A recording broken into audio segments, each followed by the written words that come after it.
好啦，咁啊，跟住落去睇第三場賽事啦。咁啊，第三場就今日嘅杯賽啦。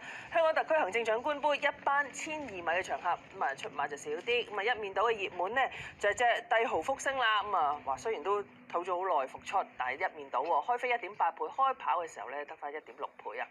其他有飛嘅馬匯力之城咧，開飛3.7倍，去到最後階段咧就3.9倍嘅。咁啊四季王咧開飛7倍，過完關之後就上咗去8.5倍啦。臨尾落翻少少飛，落翻嚟8.1倍啊。第三場啦，今日嘅重頭戲啦，一班1200米嘅特首杯。好啦，一起步嘅時候咧，出得快少少咧，熱門帝豪福星啦、莫雷拉、匯力之城都喺晒前邊㗎啦，兩大師傅啊，跟住出嚟，哇，有你共賞幾醒喎，第三嘅啫，反而咧諗住佢帶頭嗰隻加州福星起步啊慢咗啲嘅，第四度啦，2個幾馬位之後先係精輝嚇，然之後聖德威都幾立下㗎，包尾暫時咧就四季王，開始入彎嘅時候啦，前面咧匯力之城啊霸住條欄啦，佢就走咗去帶頭嘅，但係帝豪福星咧唔急喎，二碟啊由佢二碟啦，慢慢嚟啦，都冇逼隻匯力之城住嘅，個零馬位之後咧。留意有你共賞有啲鬥口啊！呢度韞住佢，雖然外檔加州福星都係咁，但係呢個時候咧有隻仲捉唔住嘅就四季王，呢度已經想走上嚟啊，勁到啊！喺佢內側係精輝㗎，包咗落尾變咗聖德威，暫時貼住欄，差唔多入到嚟之後直路嘅時候啦，頭兩段嘅步速比較慢㗎，帶緊頭咧就匯力之城，咦咁慢步速都要騎先啊！對帝豪福星好輕鬆嘅啫喎，呢度咧慢慢走上嚟都過咗隻匯力之城㗎啦，跟住上嚟嘅馬就有你共賞啦，外檔上嚟就四季王，中間加州福星嘅精輝仲喺佢哋後邊嚟，最後200米嘅時候啦，前面帝豪福星咧呢度已經拋啦，追住匯力之城成2個幾馬位喺前邊噶啦，追住佢就扣女嘅四季王，然之後就有你共賞啦，外檔仲有隻精輝，但係前面帝豪福星咧磅又輕過你又走咗甩喎，咁呢度咧贏緊呢場賽事啦，個招第一名咧帝豪福星就捧杯啦，第二名係扣女嘅四季王，沈集成馬房嘅包 Q 噶，精輝攞咗個冷位置第三，第四名匯力之城。當然未輸過嘅帝豪福星就正宗啲啦路程，但係四季王咁樣大幅縮程跑到個第二都真係有啲功力喎，轉彎已經跟到上嚟啦喎。佢其實轉彎嗰度都勁到，我覺得有啲捉唔住，好想走啊隻馬。有你共賞係好少咁搶口嘅，有遮擋嗰啲有晒遮擋，都淨搶口搶到亂晒龍嘅組段。係啊，真係喺個內檔度搶。今日啲飛係冷落嘅，開頭8倍幾啊，咁就啲飛又唔係好似，但係都以前佢唔係咁搶啊隻馬。結果翻到嚟係第四都冇啊，佢仲要。一搶到有晒遮擋都搶。翻嚟問阿田泰安啊，田泰安解釋都係咯，就咗馬根本沿途都 settle 唔到咯，搶口。四季王呢幾步插聲上嚟啊，勁跑1200喎，勁到佢上季尾跑1800嘅喎，因為一跟得前跟得到佢就有級數啊嘛，隻馬有 Group 1贏1里噶嘛。咪路啊短啲啦嚇，咁啊扣女啊揸住佢13磅啊，唔易追到嘅。唔緊要啊，沈集成咁佢擺呢隻落嚟嘅都唔係無的放矢噶嘛。真係跑到個一 Q 翻嚟，咪精輝嗰啲就食啲老本啊，老馬季初中心，跑到個第三。但會唔會都係咧？真係即係嗰啲即係1400啊、1600啊或者長啲嘅馬哥，都係有啲級數嘅。精輝都係1400噶嘛，其實。但係再跑落去唔多噶啦，呢啲馬，即係等於一片光明嗰啲都係季初。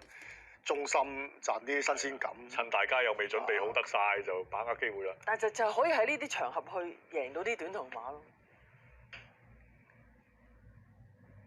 老馬嚟季初有時就係呢啲啊。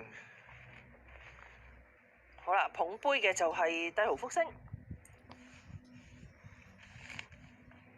，4出4捷咯喺香港啊！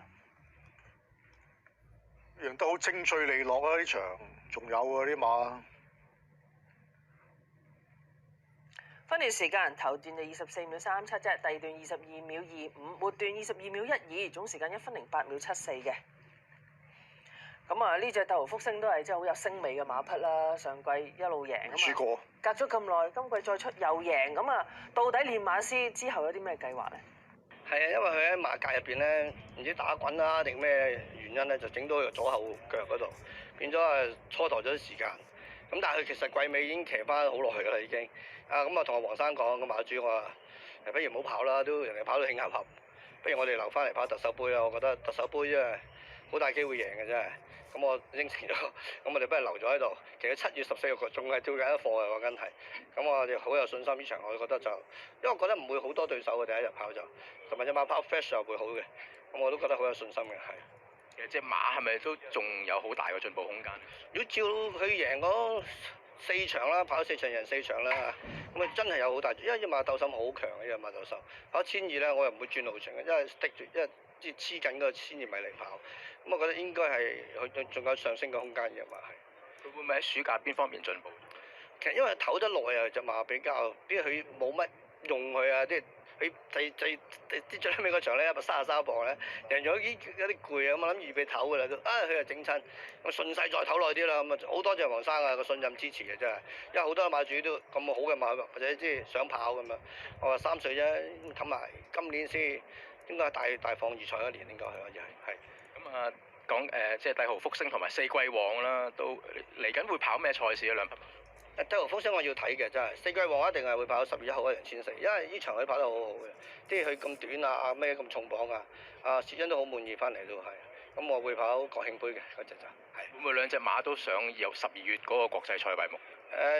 應該就係㗎啦，啲擺到明就係要向呢啲做目標㗎啦。咁當然要睇佢個進度啊、翻嚟啊各方面啊，又要同個馬主啊、騎師啊各方面大家商量下咁樣啦。咁隻馬賽後又驗到氣管有血，係啊會唔會影響佢個部署啦嚇？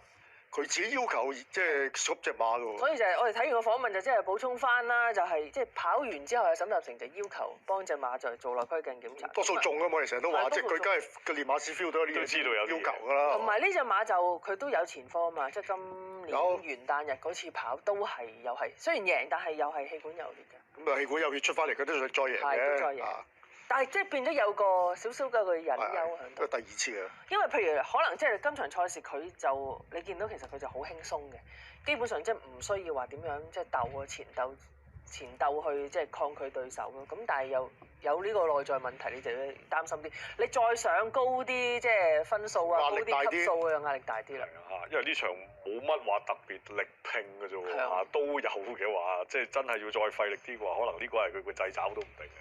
你講開係啦，冇乜特別力拼就話睇住一路原欄放嗰隻匯力之城，真係拼都冇得拼啊！佢又係即係個表現又失望啲，即係比較早散，差唔多去到即係入到直路300米度，佢已經開始冇乜啦。咁啊，今日你都可以歸咎話今日帶頭啲馬度冇乜運行啦。不過佢自己咧睇嚟嘅進步暫時都係比較細，都仲係單一跑法啦，增速力就唔係好強。同埋都未證明喺轉彎路程有好強嘅能力，係啊暫時即係叫上個名啊咁嘅啫，唔係啊係話真係贏得到咯。咁啊，睇下之後再向咩路程發展啦。咁啊，傾到呢度先啦，休息一陣，翻嚟再講第4場。